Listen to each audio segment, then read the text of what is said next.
Meine Stimme für Inklusion. Hashtag 5. Mai. Mach mit. Sag es lauter. Mit unserer Kampagne Sag es lauter wollen wir die politische Teilhabe von Menschen mit Behinderung in der politischen Bildungsarbeit in Vereinen stärken. Fikria Abbas anlässlich des Aktionstags. Mein Name ist Fikria Abbas. Ich bin 37 Jahre alt und wohne in Essen. Ich bin eine gebürtige Marokkanerin, lebe aber seit meiner Kindheit in Deutschland. Ich leide seit meiner frühen Kindheit unter einer schwerwiegenden Sprachbehinderung, die die Folge einer schweren Nervenkrankheit im Alter von 2 Jahren war. Aus diesem Grund kann ich nur mit Hilfe von einem speziellen Computergerät, Orca genannt, und von speziellen Sprachsynthese-Softwares sprechen. Bei der Benutzung von diesem für mich lebenswichtigen Computergerät bin ich, glaube ich, sehr vertraut. Ich versuche, trotz einer grundlegenden Einsamkeit und aller Schwierigkeiten, die eine Sprachbehinderung wie meine mit sich bringt, ein normales und aktives Leben zu führen. Ich treibe viel Sport, bin sehr aktiv und widme auch viel Zeit dazu, anderen Personen zu helfen, die auch sprachbehindert oder auch mehrfach behindert sind. Seit einigen Jahren betreibe ich allerdings eine eigene Webseite www.dalkahilfe.de. Mein größtes Unterfangen war allerdings Ende 2018 Jahres das Verfassen eines ganzen Buchs über meine Person. Die Buchpräsentation dazu hatte sogar in der Essener Presse Resonanz. Was bedeutet Inklusion für mich?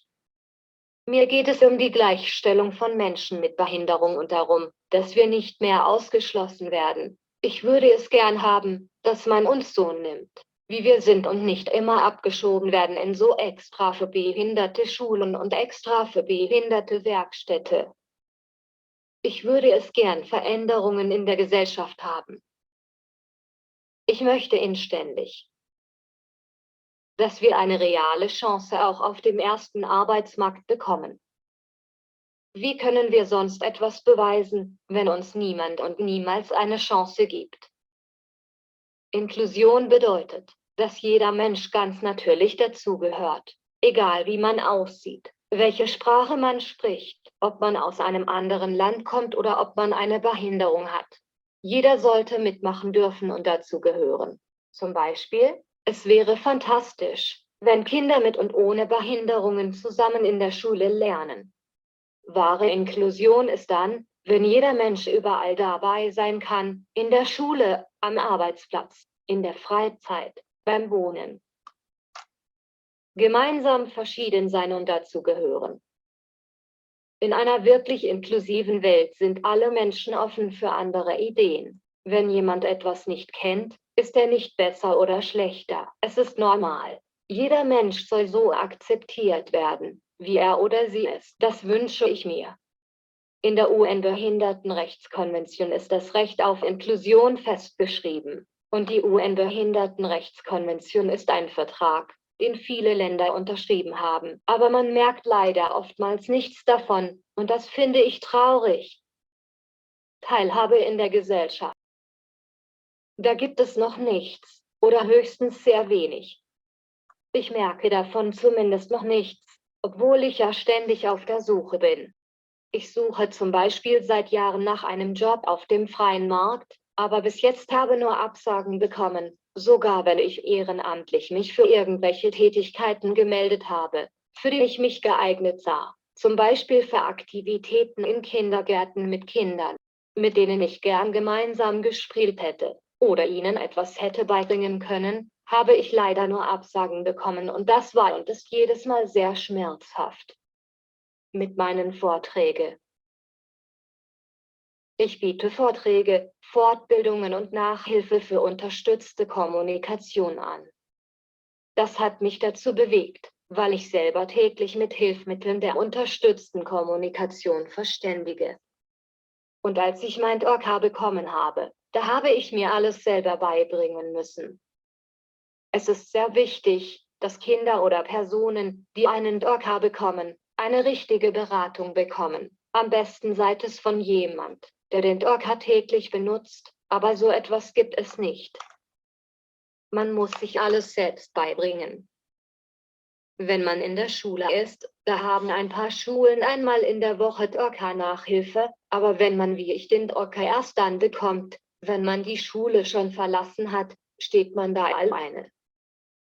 Aber ich habe das Glück, dass ich geistig fit bin und sehr lernwillig und hartnäckig bin. Wie zum Beispiel zurzeit lerne ich mit mir selbst Englisch und will gerne anderen, denen es schlecht geht, helfen. Darum biete ich kostenlos Nachhilfe, aber leider bekomme ich kaum Anfragen.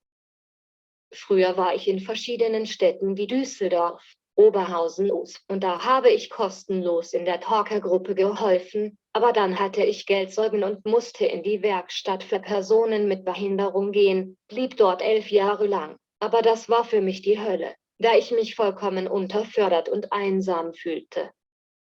Ich bin auch eine Autorin von mehreren Büchern. Was mich bewegt, Bücher zu schreiben? Welche Themen behandeln meine Bücher? Seit ich denken kann, war es immer eines meiner Träume, irgendwann ein von mir selbst geschriebenes Buch in der Hand zu halten. Ich habe allerdings relativ vor kurzer Zeit angefangen, richtig zu schreiben. Einerseits ist Deutsch ja nicht meine Muttersprache und ich habe ja noch viele Schwierigkeiten mit der Rechtschreibung. Aber das Bedürfnis, mich und meine innere Welt, meine Wünsche und meine Träume mitzuteilen, war stärker als alle Schwierigkeiten und irgendwann habe ich es geschafft, mein erstes Buch zu veröffentlichen. Insgesamt habe ich bis jetzt 6 Bücher bzw. kleine Publikationen verfasst. Mein erstes Buch ist eine Autobiografie mit Titel Fikria Abads, Kraft der Stimme. Hier erzähle ich ausführlich über viele Aspekte meines Lebens, meine marokkanischen Wurzeln, die Entstehung der Nervenkrankheit im Alter von 2 Jahren, die die Entwicklung meiner Sprachbehinderung verursacht hat, meine schwierigen Schuljahre, die Entdeckung von Orca, diesem kleinen Sprachcomputer, der eine Wende in meinem Leben war, meine Jahre in den Werkstätten für Personen mit Behinderung, wo ich mich nicht wohl fühlte, meine ehrenamtliche Tätigkeit zugunsten von Personen mit schwerwiegenden Behinderungen, meine Reisen und manchen Kontakt, der glücklicherweise in meinem Leben funktioniert hat und nach Jahren noch da ist. Es ist auch ein Buch über die Schwierigkeiten im Alltag von Personen mit Behinderung und über die Höhen und Tiefe, die eine Person mit Behinderung leider zu erleben hat. Mein drittes Buch heißt Sprachlose Reisen Fikria auf Tour und handelt von meinen Reisen, von meinen Fahrradtouren ebenso wie von meinen vielen Zugreisen durch Deutschland, Frankreich, Österreich, Italien. Ich möchte in jeder Seite des Buchs betonen, dass man immer alles tun soll, um sich nicht von Behinderungen und Schwierigkeiten entmutigen zu lassen. Mein drittes Buch heißt Gemeinsam sind wir stark und handelt von der Geschichte mehrerer Personen mit unterschiedlichen Behinderungen, die es aber irgendwie schaffen, trotz aller Schwierigkeiten und mit Hilfe der größten Medizin namens Freundschaft, einen Lebenssinn zu finden und glücklicher zu werden. Sind Kinderbücher in leichter Sprache, teilweise verfügbar auch in Hörbuchversion und teilweise sogar in englischer Version. Die Bücher nehmen sich vor, Kindern die innere Welt und die Alltagsprobleme, aber auch die Hoffnungen und Freuden von Personen mit Behinderung zu erklären, damit sie ihre eventuellen Annäherungsängste beseitigen. Kinder nehmen andererseits gerne einen, wie man tatsächlich ist. Was mich zum Schreiben bewegt hat. Naja, Schreiben hilft mir natürlich, einige Schmerzen meines vorherigen Lebens zu bearbeiten und somit neue Energie zu befreien. Schreiben bekräftigt also mein Selbstwertgefühl, das leider die Tendenz hat, nicht immer stabil hoch zu sein.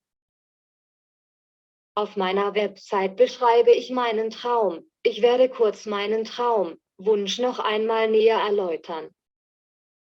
In meiner Webseite schreibe ich oftmals impulsiv, was mir in den Sinn kommt. Und natürlich rede ich auch von meinen Träumen. Ein Traum von mir war, seit ich denken kann, immer schon, irgendwie eine Art Lehrerin bzw. Erzieherin zu werden. Meine Absicht dabei wäre nicht, Geld zu verdienen, sondern einfach mit Menschen zu arbeiten. Auch ehrenamtlich wäre es toll. Ich habe einen guten Bezug zu Kindern oder auch ganz besonders zu Personen mit Behinderung, weil ich mich gut in sie hineinversetzen kann, weil ich ja selber auch eine Behinderung habe. Meine Botschaft an alle: Bitte gebt uns endlich eine Chance, eine wahre Chance, damit wir richtig in der Gesellschaft dazugehören können. Schließt uns bitte nicht immer sofort alle Türen. Jeder hat seine Talente und seine Träume, also wir haben auch welche und können viel mehr geben, als man uns zutraut. Glaubt an uns. Das ist meine Botschaft, denn wie mein Motto lautet: Nur gemeinsam sind wir stark. Herzlichen Dank fürs Zuhören. Wow, vielen Dank. war's. Vielen